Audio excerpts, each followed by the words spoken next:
Good morning my dear student. तो आज मैं आप लोग के लाया हूँ एक्सरसाइज 5.1 का क्वेश्चन नंबर 2 से कंप्लीट करेंगे हम। ठीक है, तो इसमें दिया गया है right first four terms of the AP when the first term A and the common difference T has given below. तो हमें यहाँ पर ए दे रखा है और हमें यहाँ पर डी दे रखा है। ठीक है, तो हमें आगे वाले टर्म लिखनी है, यानी कि ए दे रखा है, यानी कि A1 दे रखा है और हमें डी दे रखा है। तो बच्चों मैं आप लोग को यहाँ पर ये बताना चाहता हूँ, एक फॉर्मूला होता है हमारे पास AN, यानी कि कोई nth नंबर की टर्म। nth मतलब जैसे अगर A3 लिख दूंगा तो थर्ड नंबर की टर्म, फोर्थ नंबर की टर्म, इस टाइप से nth टर्म, कोई n नंबर की टर्म। अब पता नहीं है हमें n कितनी टर्म है, तो इसका फॉर्मूला होता है A plus n minus 1 into D. ये होता है इसका फॉर्मूला। ठीक है, अब मैं अगर A2 की बात करूँगा, यहाँ पर अगर मैं बात करता हूँ A2 की, तो A2 मतलब कितना हुआ, A plus 2 minus 1 into D. ठीक हो गया, तो हमारे पास A2 इतना हो गया। तो A2 की वैल्यू कितनी आएगी डियर, A2 की वैल्यू आएगी A प्लस, अब n मतलब 2 है ना, देखिए यहाँ पर n की वैल्यू 2 है ना, तो n को हम 2 लिख लेंगे। 2 माइनस 1 इंटू डी, डी की वैल्यू 10 है, तो 10 ब्रैकेट वाला पहले सॉल्व करेंगे। 10 2 minus 1 that is 1, 1 into 10 that is 10। तो डी की वैल्यू कितनी आ जाएगी हमारी, A2 की वैल्यू कितनी आ जाएगी हमारी, 20 आ जाएगी। ठीक है, अब हम निकालते हैं A3 की वैल्यू। तो याद रखना प्यारे बच्चों, यहाँ पर ये 3 है ना, तो इसका डायरेक्ट क्या होता है A प्लस 2D। मतलब हमें करना क्या है, D के साथ हमें उस नंबर का मल्टीप्लाई करना है जो इस नंबर से, D के साथ हमें उस नंबर का मल्टीप्लाई करना है जो इस नंबर से छोटा हो। जैसे अगर मैं A7 कह दूँ तो A7 मतलब A प्लस 60, A8 कह दूँ तो A प्लस 70। ठीक है, तो इस तरह से हम लोग कर लेंगे इसे। अब हम लोग ऊपर पे बढ़ते हैं, तो A3 की वैल्यू यहाँ पर निकालेंगे। A3 की वैल्यू आ जाएगी हमारे पास A प्लस 2 इंटू डी। ठीक है, तो 10 प्लस ये हो जाएगा 20, यानी कि हमारा कितना आ जाएगा, 30 आ जाएगा। इसी तरह से अगर A4 निकालेंगे तो A प्लस 3D। ठीक है, क्योंकि A4 है तो 3, A plus 3D that is 30, 30 plus 10 that is 40, तो ये 40 हो गया। तो इसी तरह से हम निकालेंगे आगे सभी का। ठीक है, अब हम जरा देख लेते हैं सेकेंड वाले क्वेश्चन में। A है -2, A है -2 और D है 0। तो इसे हम करके देखते हैं। ठीक है, तो A कितना है बच्चों, -2 और D कितना है 0। तो हम A2 निकालेंगे, तो A2 कितना होगा हमारा, एक मैंने कहा था इसे कम कर दो, तो A प्लस डी।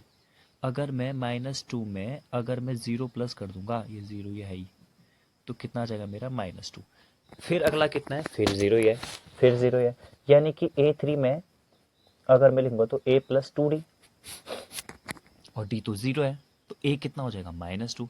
तो हर बार मेरा A हो गया, A1 हो गया, A1 हो गया, A2 हो गया, A3 हो गया, ये सब के सब कितने आ रहे हैं, -2 आ रहे हैं। तो ये मेरा हो जाएगा सेकंड नंबर वाला क्वेश्चन भी। ठीक है, चलो डियर देखते हैं आप अगला वाला क्वेश्चन। तो यहाँ पर A की वैल्यू है 4 और D की वैल्यू है -3। इसे आप लोग खुद करेंगे, मैं चाहता हूँ कि खुद करो। अब मैं आप लोगों को बताता हूँ फोर्थ नंबर वाला। ठीक है,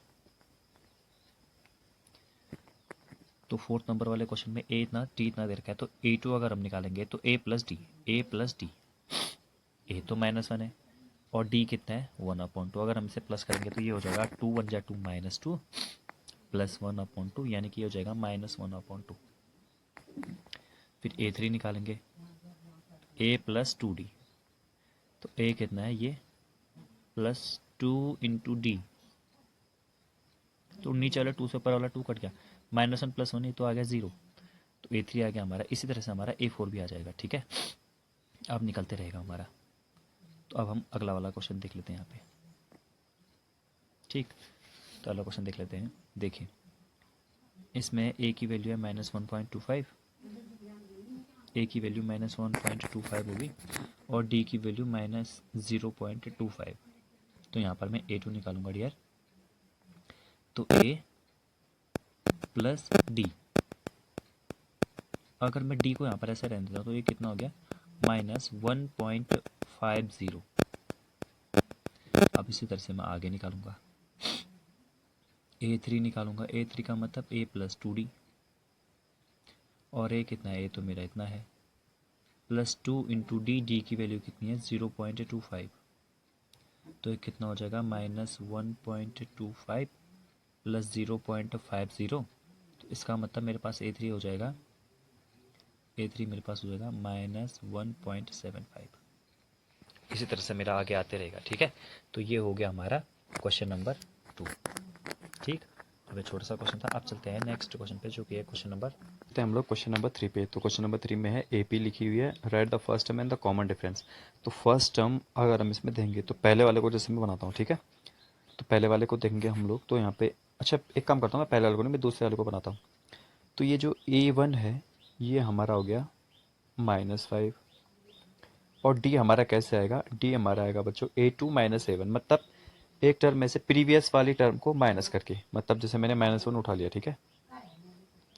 तो इसमें से माइनस करूंगा मैं ये पहली वाली टर्म, देखिए ये पूरी टर्म होगी -1, और ये -5 भी पूरी टर्म होगी। ये माइनस जो है क्वेश्चन का है, D equals to A2 -A1 होगा, A2 -A1 या A3 -A2, इस टाइप का होते रहेगा। तो अब हम करते रहेंगे, तो यहाँ पर एक कितना आ जाएगा -1 और +5 दैट इज 4, ठीक है। बट इसका मतलब ये नहीं कि हमारा हो गया, अब फिर और आगे देंगे इसी में। अब एक काम करते हैं, A3 को ले लेते हैं, A3 -A2 करते हैं, देखते हैं होता है कि नहीं होता है। 3 + 1 दैट इज 4, ठीक है। यहाँ पर भी हमारा 4 आ गया। अब ऐसे ही हम अगला भी चेक करेंगे, तो क्या अगला आ रहा है कि नहीं आ रहा है। अगर अगला आ जाएगा हमारा तो इसका मतलब हमारा सही है, ठीक है। तो अब फिर और डी पता करते हैं। तो लास्ट में मैंने लिया यहाँ पे 7, तो 7 में से जस्ट प्रीवियस वाला 3 को मैं माइनस करूंगा, तो कितना आ रहा है बच्चों 4। अगर मेरा 4 है तो मतलब डी मेरा हो गया 4, और फर्स्ट टर्म ये वाली जो होगी, जो पहली वाली टर्म लिखी है सबके इसमें,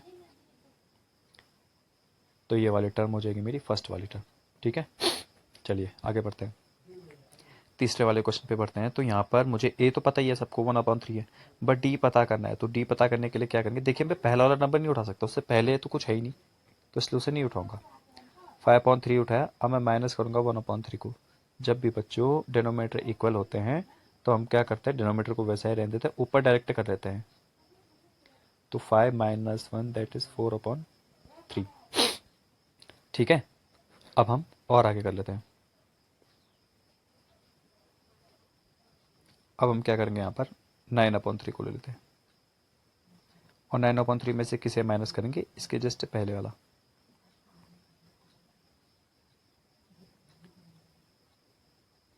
तो ये कितना है 4/3, ये भी 4/3 आ रहा है।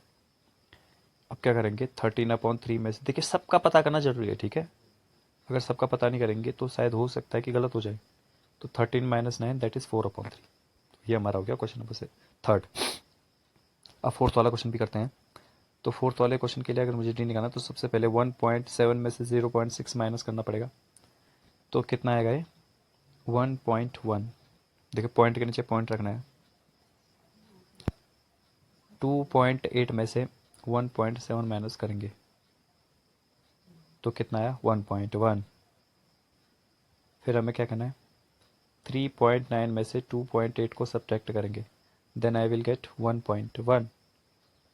तो इसमें 1.1 आया अभी तक, तो इसका मतलब ये भी हमारा हो गया। इसका मतलब हमारे पास ए भी आ गया और डी भी आ गया, ठीक है। मैं फिर बता देता हूँ हमने क्या क्या पढ़ा था। हमने ये पढ़ लिया अभी तक, जो आप लोग को याद रखना है, ठीक है। हमने ये पढ़ लिया ए प्लस डी करके ही क्या बनती है, टर्म बनती रहती है। अब नेक्स्ट वाला होगा तो A2 + डी, उससे अगला वाला A3, फिर A4, A5, इस तरह से टर्म बनती रहती है। ए हमारा होता है फर्स्ट टर्म, ए हमारा हो गया फर्स्ट टर्म, और डी हमारा हो गया कॉमन डिफरेंस। कॉमन डिफरेंस अगर इक्वल होगा तो ही वो सीरीज एपी हमारी कहलाएगी, ठीक है। अब ऐसा करते हैं, हम नेक्स्ट वाले क्लास जब भी होगी तो उसमें हम लोग क्या करेंगे, इससे आगे क्वेश्चनों को देंगे, ठीक है। तब तक के लिए थैंक यू।